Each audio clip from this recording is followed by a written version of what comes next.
Your life experience, good or bad, is a gift when you share it with others.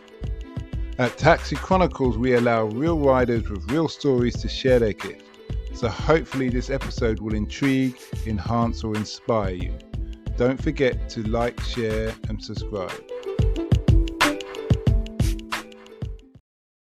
Morning. Yes, we're back with another episode, another rider. Excuse the sound quality on this. I know we upped our standard, but this, I just left the mics at home, schoolboy era, and so I'm having to resort back to the old system, which is the phone. But anyway, enough said. We have Jake in the house. He's a Mural. I'll tell you what, I'll let him say what he does and how he does it and how he got into it, and we'll just take it from there. So nice to have you here today, Jake. Hello, thank you, nice to be here. I'm a mural painter. I paint artwork and kind of hand paint advertising murals all over London and England, and all over the world actually. I get to travel quite a bit as well. Oh, is it? Yeah. Oh, that's interesting. How did you get into the industry? I entered the industry, I studied for a little bit. I did a couple years at university and then dropped out and kind of went to work. And I was a gardener, but I always wanted to kind of pursue my creative passion. So I ended up just knocking on doors and just asking if I could paint, interior walls for coffee shops and that kind of thing. Oh, so you just giving them the idea. Do you want? Yeah, exactly. This will cost you 300 quid, and I could do it with some scrap paint that I had from other jobs, saving money that way. And that's a good idea. Yeah, just kind of going door to door, and eventually fell in with a couple of agencies that specialise in hand painted advertising on large buildings. And that's kind of where I guess that's where I transitioned over towards art full time, and now. What was my job. Route of education you took? So you said you dropped out of uni. Yeah, I went. Why and what subject was it? I went to Bournemouth University. I did illustration, and the course. I think when I left school, I was doing more drawings and sketchbooks and stuff, and then my work was more illustrative, so I went down that route. And then as soon as I got to university, quite quickly realised that illustration wasn't really what I should be doing, and so I spent a lot of time in my room drawing and not a lot of time going to uni and doing all the coursework and stuff, just because I wasn't very passionate about it. So yeah, I studied a bit. I think it's just. Were your parents creative? No, not at all. Not at all. My dad works in marketing. My mum's an accountant, so really not at all. Okay. Yeah. So you said you paint shops inside the walls, interior. Yeah. So shop fronts. We do everything, literally anything and everything. Logos, typography. I do graphic design as well. Paint. I have my studios in Tottenham. I paint my canvases from there, and I exhibit those at an exhibition every couple of years. I'll put on an exhibition in a gallery, and lots of people come. Yeah, there's a good amount. It's the community involved in what I do is quite small, so everybody comes through. Okay. Yeah, and that's it's always nice to get a few walk-ins as well. But yeah, it's not my main focus at the moment. I think my main focus at the moment is just mural painting. Yeah. And how large can these murals be? So, we painted. I'm trying to think how to explain how big it is. So I think it was 16 football pitches on the floor of a car park in Hackney Wick that is now loads of apartments. But before they developed the area, we painted the biggest mural in the UK. I think it was the biggest mural in the world, but because it was on the floor, the Guinness World Record wouldn't take it as the biggest mural ever painted because it wasn't on a wall. But yeah, this thing was enormous. It was 16. Exactly, yeah. So it was a campaign for Zippo by an artist called Ben Ein. He's really famous and he's sold pieces to Barack Obama and that kind of thing. So we were just painting his artwork for him, as part of the Zippo campaign. That was cool. That was the biggest one we've done. But How long did that take you? Well, I take it, were you working alone? Yeah, it was like 2 weeks, and that was a team of about 20 people. So you just called in all your mates? Yeah. Okay. That was huge. What do you prefer to paint? What do I prefer to paint? What, in terms of mural work, or? Well, it's a hard question to answer, because I think with my work I don't actually get the choice a lot of the time to paint what I want. I'm kind of just painting from a brief, so the companies will hand me like an image and I replicate that. What I mean is, do you prefer to paint like in shops, on the outside? Oh, okay, yeah, outside definitely. Depending on whether it's raining, I suppose. But yeah, most of the time outside is far better. Interiors are like with spray paint and the fumes and stuff. It's all. Oh, so you have to wear the mask. A bit much, yeah, and it really takes it out of you. At the end of the day, you definitely feel a bit hazy. So prefer to be outside. That's interesting. So like this, see this? We're just driving past a place in Hackney. So that's something you would paint like that? Yeah, my friend did that. Oh, really? My friend Jerome Ketones is an artist from Perth in Australia. And he came all the way over here and paint? Well, he was working here for a little while. It's a company called Blank Walls that he runs that do a lot of the similar stuff that I work in. I'm actually going to paint a job for them now. So the guy who painted that runs Blank Walls. I'm about to go work for. So what would you say you've learned that you wish you knew when you started in this industry? Not to let people take you for a mug, definitely. I think artists are massively underappreciated. It took me a very long time to figure out how much I was worth in the industry, considering there aren't many people doing what I do. I was undercharging like hugely for a very, very long time, and trying to convince people when you're not very confident of yourself and your worth how much like jobs should cost. I ended up underpricing jobs a lot and losing out on a lot of money, or things taking me a lot longer than they should have. And then I think just generally learning that as an artist I'm actually quite sought after, and that was that's something that I've realised in the last few years, and it's changed my life, understanding that. How did you overcome that? Well, I definitely learnt the hard way and made a few big mistakes in terms of pricing up jobs when there was involving other people that were kind of going to be employed by me, and just not seeing little snags and loopholes we'd have to jump through. Ended up losing money.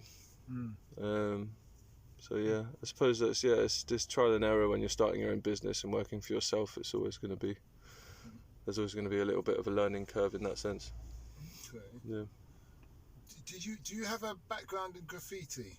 I do, yeah, but not like trains and that kind of thing. I didn't really grow up doing proper graffiti, but I definitely got into it as I got older, which is kind of weird because most people start doing all the graffiti when they're young, and then I was tagging and doing that kind of thing as a kid, but wasn't really taking it seriously. So I think a lot of the time with graffiti, you're kind of brought in by the older kids and taught how to, where to paint. In terms of the train scene and stuff like that, it's all very small knit and secretive, and so if you don't have an in, then you're not going to learn how to do it or where to go and that kind of thing. And ideally not to get caught. Or not to get caught, yeah.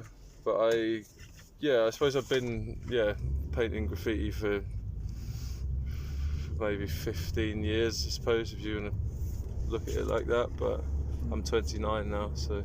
Talking about graffiti and mentors, have you ever had a mentor in this industry?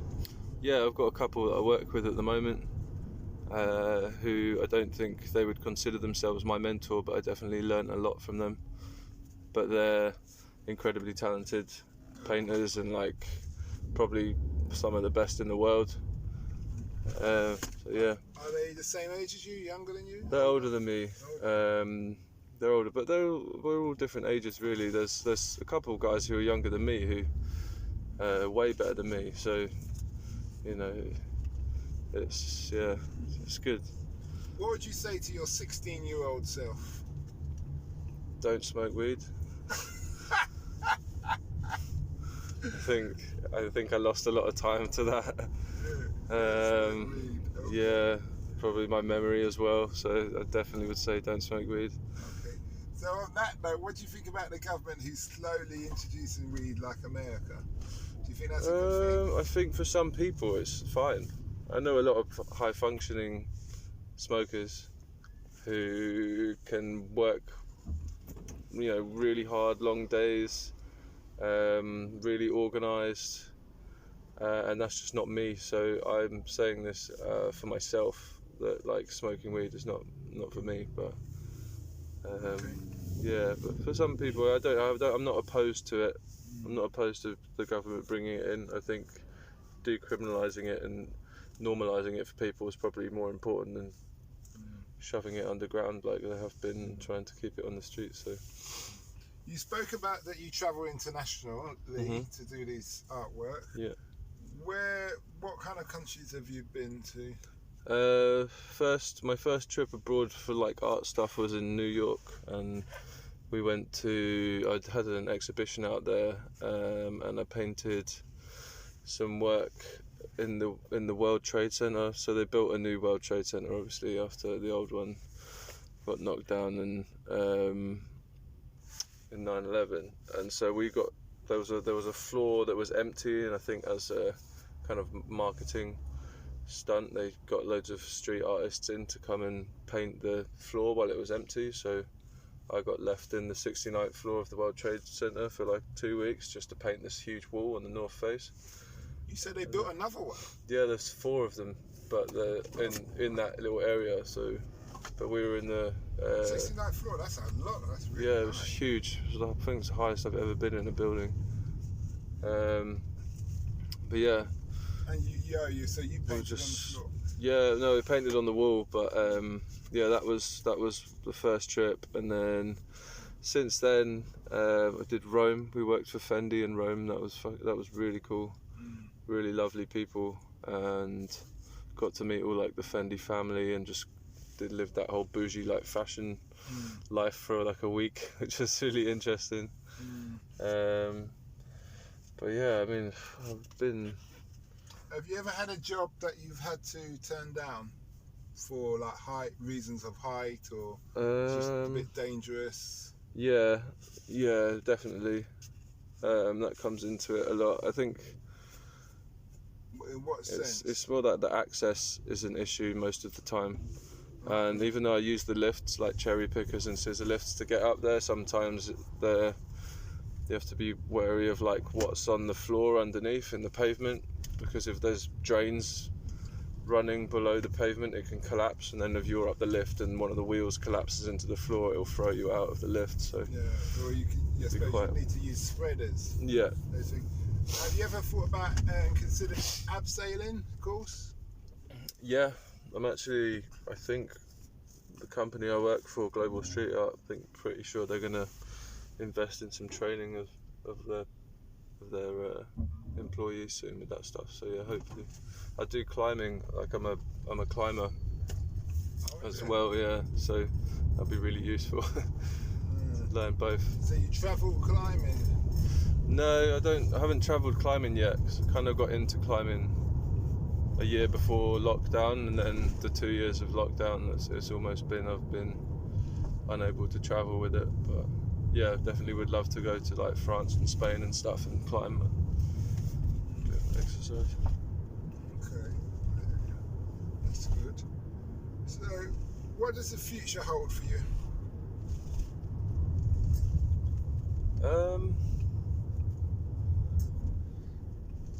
I'd like to focus more on my like studio work. My dream has always been to sell my paintings for a living rather than paint adverts and street art and stuff. I'd like to just be sat in my studio with my dogs, just painting paintings all day and have people buy them. So like, hopefully that's what the future holds for me. Okay, but I think I've got a lot of work to do before I get to that point. Okay, don't cut yourself short, mate. No, I just think I need to just take the right steps to get there. You know, it's always about like envisioning it, and Okay. I just believe in that like manifest destiny kind of thing, where if you believe, you'll get there eventually. So we're just going to say, you've been a great guest. My last couple of questions are, first, where can people find you? If they want to use your services, where can they find you? So Instagram's probably the best. My artist name is E062. So I'm going to spell that out because it's a bit of a funny one. But my Instagram tag is at E062, ITAEWON.artist. And then you can find my website is e062.gallery. That's ITAEWON.gallery. Okay, that's good. Last question is, what's the impact you want to have on the world? As in, we believe in sharing your gift. You're sharing your gift right now. So you can say, what's the gift that you want to share with the world, that you want to leave with the world?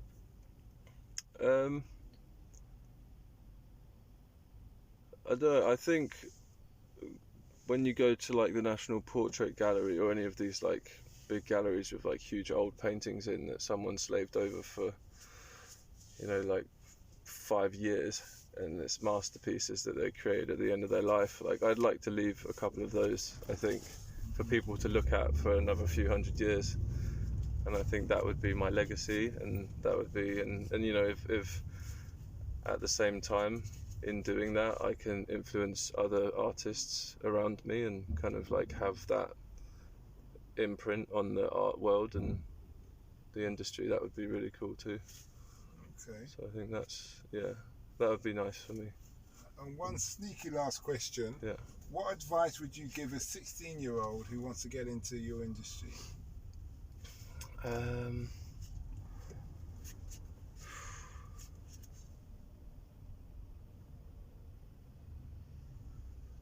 What advice?